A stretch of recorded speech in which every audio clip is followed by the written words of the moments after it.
You pressed it? Oh, it's going. Oh. What do you want us here? Yeah, I think 2 and 2, and then you're next. Okay.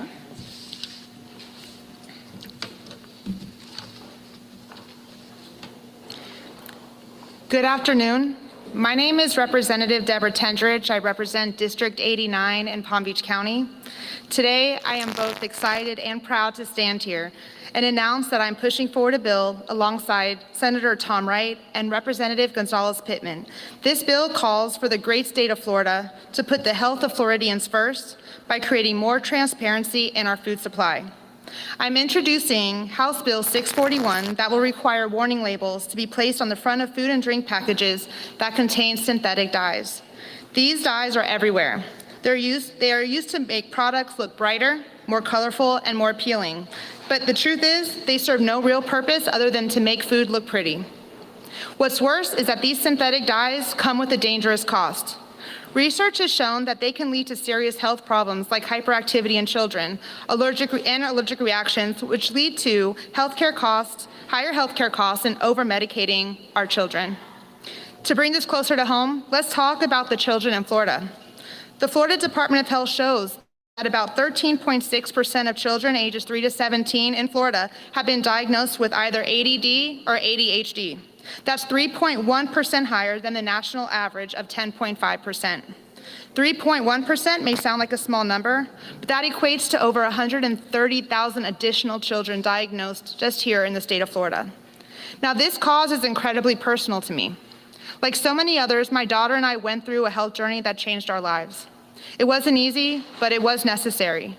Together, we learned how powerful food really is, not just for our bodies, but for our overall well-being. It was through that journey that we realized just how many people out there struggle the same issues that we did, wondering what is really in our food and how does it actually affect our bodies.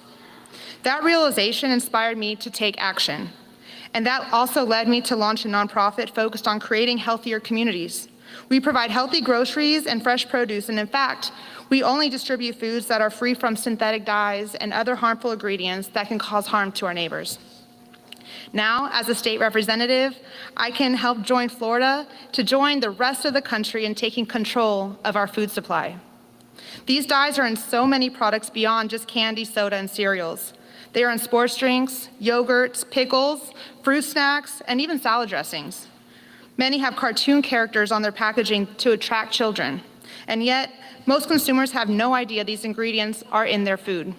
In fact, when I speak about this bill, a common reaction is, wait, we don't already do this?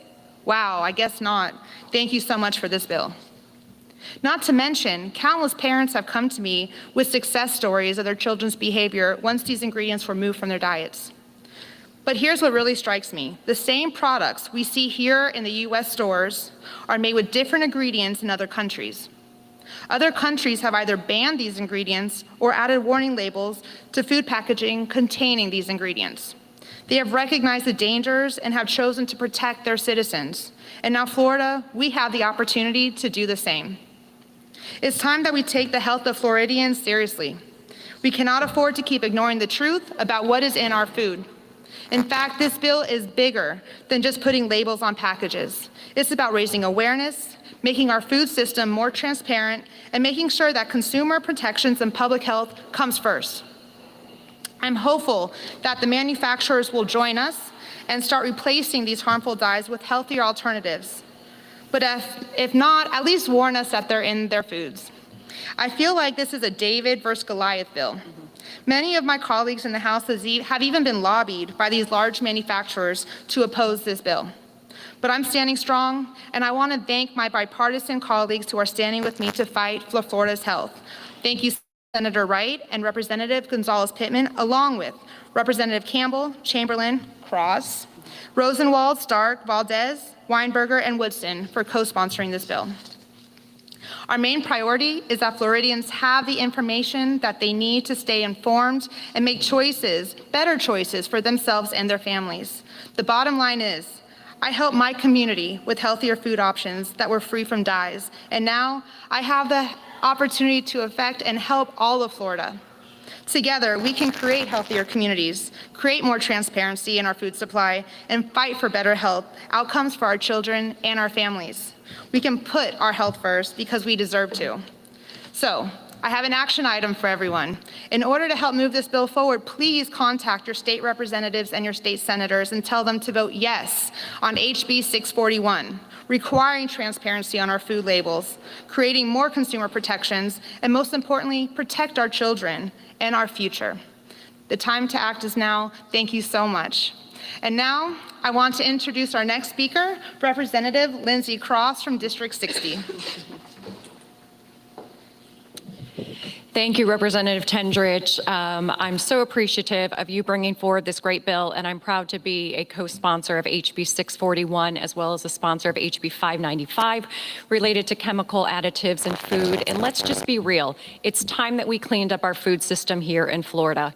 With the third largest population, we have the power to make our voices known and to better inform our customers so that everyone from our youngest Floridians up to our senior citizens is getting high quality, nutritious food so they can live their most productive and healthy lives.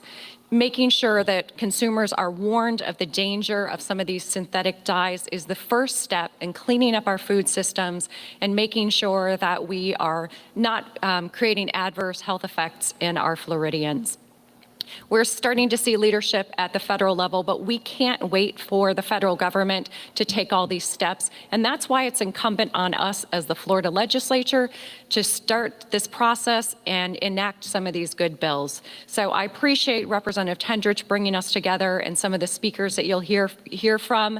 It's time that we clean up our food systems, make sure that Floridians have the best quality food in their schools and their grocery stores and on their kitchen tables. Thank you so much. And now I'd like to announce Dr. Anna Maria Temple, a pediatrician.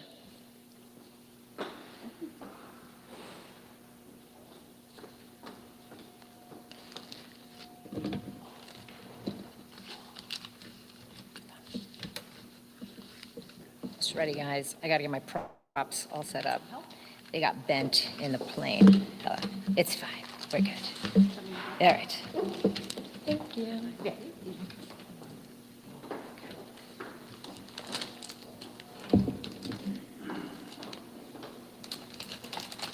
Thank you. All right, thanks, guys. Appreciate it.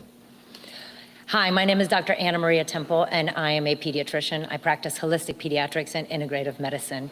I've been in practice for over 25 years and treated over thousands of patients with neurobehavioral issues, including ADHD and autism. Not only have I had this in my clinical practice, but my own son, my middle son, Jake, was plagued by ADHD and behavioral issues all through elementary school, to the extent where I was on a daily texting with his teachers all 6 years of elementary school. Because he was suffering so much, and he was frankly quite annoying and disturbed the peace of all those around him, we had to take action, and the action was not medication. We decided to change his food in 2007, which was not a popular move at that time. Because of the food changes that we made, he was able to overcome his many issues with his behaviors, also autoimmune issues like eczema. And now I'm happy to report that he is about to graduate from NC State and biomedical engineer at the top of his class. But enough about me. Let's talk about our American children. One of the things I hear all the time is, no big deal, you're a weird doctor always talking about food coloring. It's not that much, it's just a little bit. What's the big deal? The average American child eats about 200 milligrams of artificial food dyes per day. That is 20 Twizzlers per day. Each Twizzler is 10 milligrams. In clinical studies, they have shown that as little as 30 milligrams, or 3 Twizzlers, will trigger neurobehavioral issues, including ADHD in children. One more time, the average American child eats 200 milligrams of artificial food dyes in their diet. A lot of people say, that can't be. My child doesn't eat that many. Well, let me tell you what is on the sports field. Gatorade, 20 milligrams. Doritos, 20 milligrams. That's 40 milligrams after a 5-year-old plays soccer on the sports field for 45 minutes, where basically they just picked flowers. For breakfast, We feed them popular cereal because kids should have fun, because food is fun. There's nothing fun about ADHD. That's 34 milligrams per serving in Fruit Loops. Not to mention Pop-Tarts. By the way, my children used to eat all these foods. 20 milligrams. And the list goes on. And by the way, the food industry is not transparent in how many milligrams of artificial food dyes they have in their food. A Purdue University had to conduct a specific study looking at various foods, including salad dressings, crackers, sports drinks, and popular children's foods, to identify how many milligrams of artificial food dyes are in the children's foods, because again, the food industry is not transparent. In 1950, the FDA said that 12 milligrams of added food dyes is safe for human consumption. That's one Twizzler. By 2012, it said, no, just kidding. It is okay if they have 5 times that at 68 milligrams per day, which is 7 Twizzlers. When we say human consumption, we don't take into account that children are not little adults. Children have different physiology than adults, and it's not just human consumption that can be broadly said to all the children. For example, I ask you, would you ever give your dose of ibuprofen to your 4-year-old? Of course you wouldn't, because it could destroy their kidneys. Would you give them your dose of Tylenol when they're 4 years old? Of course you wouldn't, because it would destroy their liver. However, we feel like we can play by different rules when it comes to the food industry. We have numerous data to show that the children are getting sicker by the day. In 1994, 1 in 8 children were sick. By 2015, 1 in 3. By 2022, 1 in 2. That means 50% of our children are sick with a chronic disease as of today, and that is not okay. And the CDC predicts over the next year, 100% of our children are going to be plagued by a chronic disease. Rates of ADHD, to be specific. In 1980s, 1 in 20 children suffered with ADHD. By the way, I'm 52 years old, and I don't recall anyone in my high school class or in my elementary school that was on ADD medicines. My children can tell stories upon stories of all the children that are on this medication. In 2025, so this year, 1 in 9 children have been diagnosed with ADHD. 2.5% of them are children less than 5 years old. This is not okay. The data in Europe is half. It's half. So in Europe, here we have 1 in 9. In Europe is 1 in 20 rates of ADHD in children.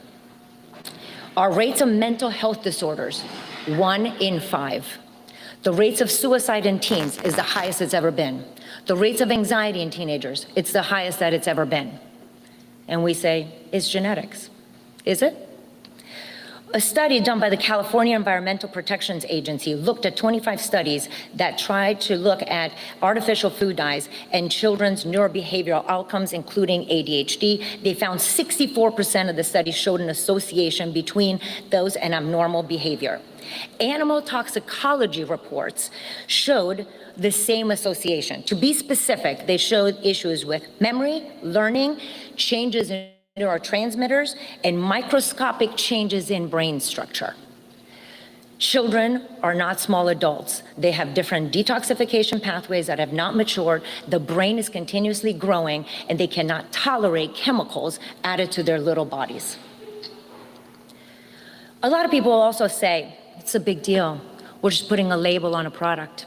We're just changing a food color. That's not going to get rid of ADHD. No, it's not. But you know what? The Highway Safety Patrol had the same issue way back when. When they reduced the speed limit, they didn't get rid of all the motor vehicle accidents, but they made a dent. When they added seatbelts, which, by the way, was a giant brouhaha. I remember my grandfather still talking about how these are dumb, this is so unsafe, I need to be able to get out of the car whenever. Remember that? That didn't get rid of all motor vehicle accidents, but it made an impact. We paved our roads, we added car seats. All those things individually did not get rid of motor vehicle accidents. Together, small changes helped to make a dent in the death of our children and humans in the world. So I leave you with this. How many more children need to be medicated or drugged? How many more children have to be diagnosed with neurobehavioral issues? How many more children can't function in their classroom and in life before we make the food industry accountable for their role that they're playing in all of this. Thank you so much. I would like to introduce Todd Wagner, tech and media entrepreneur and co-founder of Food Fight USA. I know you want to. No, not in front of everybody. Good afternoon, everybody. I was born in the Midwest, but I'm now a Florida resident. I am an attorney by education and a technology and media entrepreneur and philanthropist as my business career. But most importantly, for today's purposes, I'm a concerned citizen, parent, and co-founder of FoodFightUSA.com, a nonprofit whose mission is in part to clean up America's tainted food supply that is making us sick. Look, we've got a health problem in this country. We have a crisis of chronic disease. 3 of every 4 U.S. adults are now either overweight or obese. Over 38 million Americans, and growing, have diabetes. Diabetes alone accounts for $500 billion a year of our national health budget that's estimated about nearly $5 trillion. The diabetes rates among American youth has doubled over the past decade. And let us not forget, type 2 diabetes used to be called adult onset diabetes. It's estimated now that 22% of all deaths worldwide can be attributed to ultra-processed foods, or UPFs. I think of UPFs as the straw that stirs the obesity, cancer, and diabetes drink. They subvert our metabolism. If you overlay a chart of obesity rates in this country from the 1980s with the proliferation of these chemicals also in the 1980s, it's almost a perfect match. And by the way, this first happened when Big Tobacco bought up food companies in the 80s. Remember also, this cocktail of synthetic, man-made ingredients are designed to be addictive. We don't even call them food when we talk about it. We call them addictive edible substances. It's not food. People are fed by the food industry that pays no attention to health and are healed by the health industry, which pays no attention to food. They are like ships passing in the night, yet need to be in lockstep. Our food is literally killing us.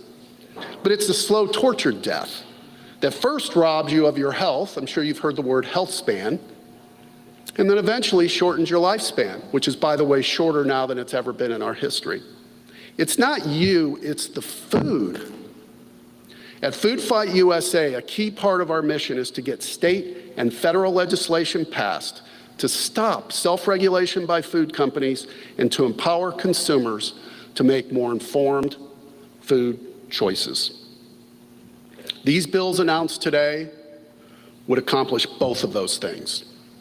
Our broken system in the U.S. has allowed more than 10,000 and growing synthetic additives into our food supply. This has been made possible by food companies exploiting the GRAS loophole, which, by the way, has no equivalent anywhere else in the world. It has allowed, since the year 2000, approximately 99% of chemicals added into our food supply to be approved by industry insiders, not by federal regulators. The good news is just this week, the new Secretary of HHS directed the FDA to close the loophole, which would be a huge step to prevent new chemicals being put into our food supply without proper review. The burden of proof should be on the companies that make and use additives to demonstrate long-term safety, independent science, cumulative effects testing, to show that adding these thousands of synthetic novel molecules to our diet is not harmful, which, by the way, is exactly the burden of proof in Europe, Canada, and dozens of countries around the world. Independent scientists, not so here. Cumulative effects testing, not so here. Look, the drug industry has to prove safety and efficacy. It seems quite fair for this standard to be at least as high for food chemicals, since everyone has to eat. At least with prescription drugs, you can argue that side effects of some level are okay because you're helping an underlying health issue, which frankly is largely brought on by our food industry. In Europe, ingredients are already reformulated. There are only just over 400 chemicals approved in Europe versus the 10,000 here. Their obesity, diabetes, and cancer rates are drastically lower. Their healthcare costs are lower. UPFs are 70% of the average American's food diet. It's only 20 to 30% in Europe. We fought in California to get 4 known carcinogens out of the food supply. I'm happy to report that 18 months later, 2 of the 4, red dye 3 and brominated vegetable oil, have now been banned nationwide. California also banned 6 of the same synthetic dyes in today's Florida bill from school lunches in their state. So states do have power, and lots of it, to fight for change. We've got nearly 20 states now that have introduced food safety bills from both sides of the aisle. I'm proud to fight for front-of-package warning labels for these synthetic dyes here in Florida. We need to stop having our population be real-life guinea pigs, as they currently are. Guess what? The largest meta-study in history over the last 50 years has taken place, and the results are in. It's not you, it's the food. This epidemic is worse. It's worse than big tobacco because at its peak, 42% of Americans smoked, but 100% of Americans have to eat.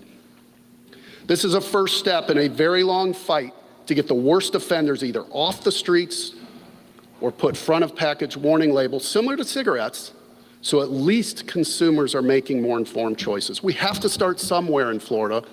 Let's put a stake in the ground. I'm excited this conversation is now happening openly and publicly. 50 years ago, no one knew. But now we know, and they know, and we need to pivot to a better way. By the way, front-of-package warning labels are already in place in countries around the world with very positive health impacts, along with reformulated ingredients for these synthetic dyes, already in place in countries around the world. So make no mistake, this is not to lead the way worldwide. This is merely to start catching up. We are way down the charts in food safety. The food companies are already doing it now. They just don't do it here. This is not a partisan issue. This is not a Republican or Democratic issue. It is a health issue. And our children and our adult citizens deserve it. At Food Fight USA, we applaud the Florida legislators fighting to protect Florida's children and clean up our tainted food supply. And one last thing, please go to foodfightUSA.com/Florida to sign a letter of support for this legislation. Thank you. And I will now introduce Bonnie Harry, a well-known food activist and author, known as the Food Babe. She has led national efforts to increase transparency in food labeling and advocate for the removal of harmful additives from the food supply. Bonnie. Thank you. Wow, it's great to be here in Florida.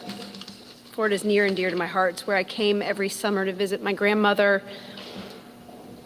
You know, I grew up with 2 immigrant Indian parents, and when they came here to the United States, they were very trusting of the American food supply, and they wanted me and my brother to eat like Americans. And so one of the first things my dad introduced my mom to was a McDonald's hamburger, and is like, you know, here, if we're going to be in America, we are going to eat like Americans. And that's how I grew up, on processed foods.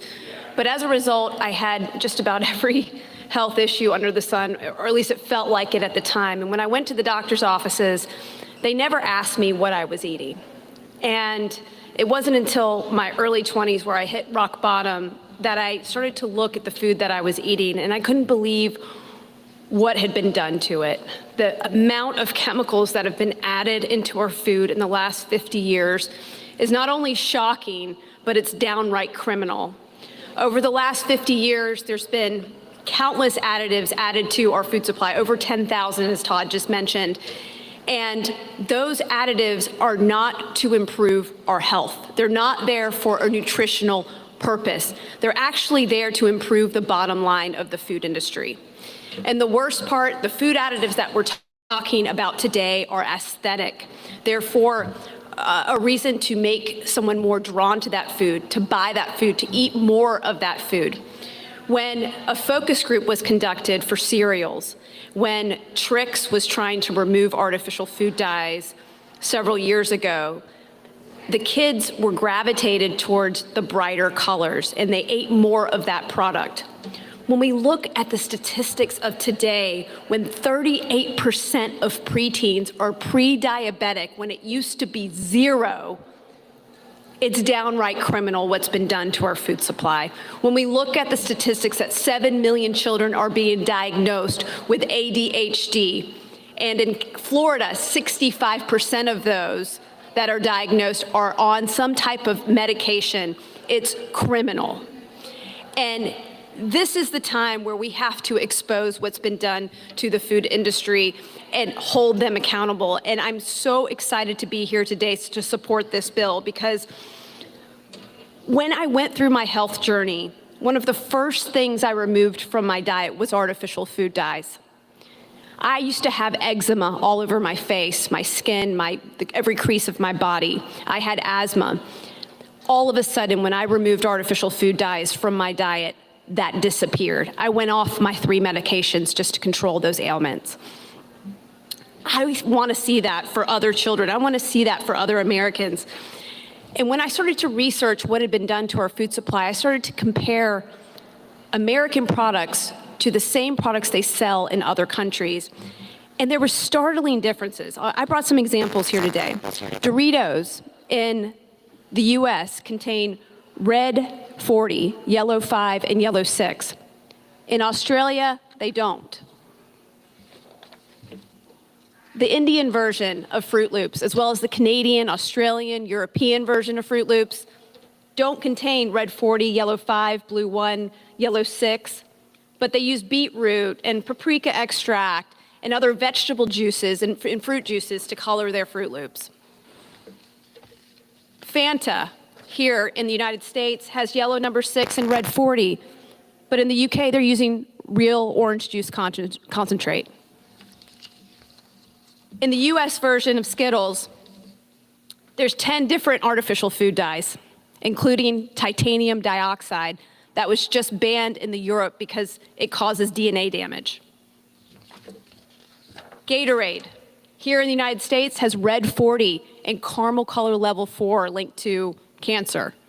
In Germany, it doesn't. It's using carrot and blackberry and sweet potato juice. Easter's coming up. We've got Cadbury cream eggs here. In the US version, yellow number 6. But in the UK version, we've got no dyes. These food companies have already reformulated their products for so many other countries, and you have to ask why. It's because they required warning labels on their products, and these food companies did not want to put these warning labels on their products, so they reformulated them, some of them in less than a year. Can you imagine the impact that a warning label on a product that contains artificial food dyes and titanium dioxide would have in the state of Florida? You would inspire the entire industry to remove artificial food dyes, just like they did in all of these other countries. You have an historic moment in history to be the leader in getting the fastest change possible in the food system today. We have the rising up, the bubbling up of grassroots movements happening across the country in these 20+ states that are looking at legislation on this issue. But together, if all the states do this work, we can demand that the food industry move very fast on this so we can protect the children of America altogether. Thank you so much.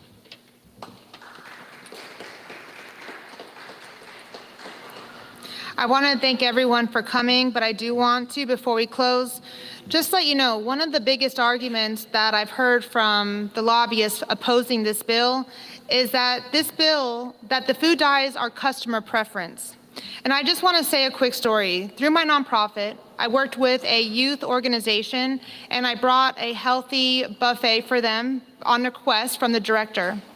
None of the kids would touch it. I asked, can I do an 8-week program and then bring the same exact buffet to them? I worked with them for 8 weeks and slowly introduced those foods to them, and 8 weeks later, they devoured that same exact identical spread. So how are we going to know if it's our customer preference if we haven't had an option to choose?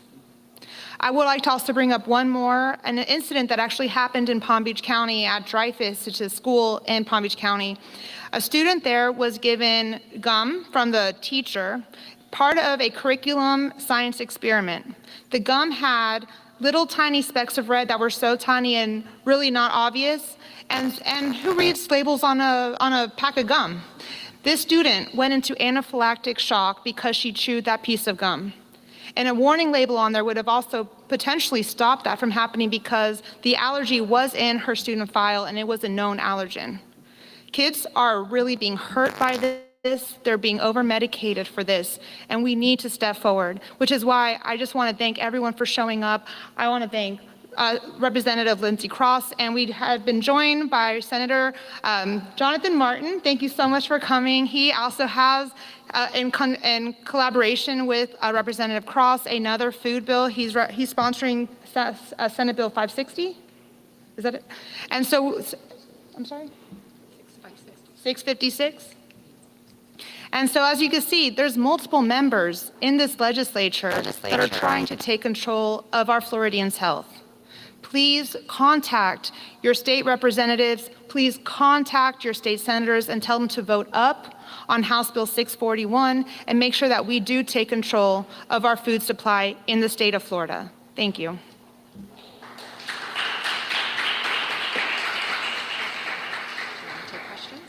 Oh, we can take questions if anyone has any.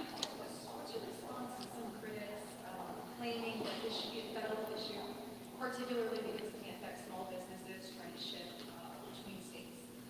Sure. Well, if you look at what's happening across the country right now, there's policy passing in every state. We've had an opportunity for years to take this into the federal matter, into the federal administration's hands, and unfortunately, it's taken to the point where we've had to take it on the state level. We do have a great push, and we have momentum now. We have a few options where we pass this bill, and we actually take control right now. We don't know how long this would take. But our bill is not doing a full-out ban. This bill is actually requiring warning labels to create transparency. And we're also, what I'm hoping to see is that we see 30-plus states taking policy right now. If every state actually does enact their policy, we're going to have to create a countrywide, a nationwide change with the food industry.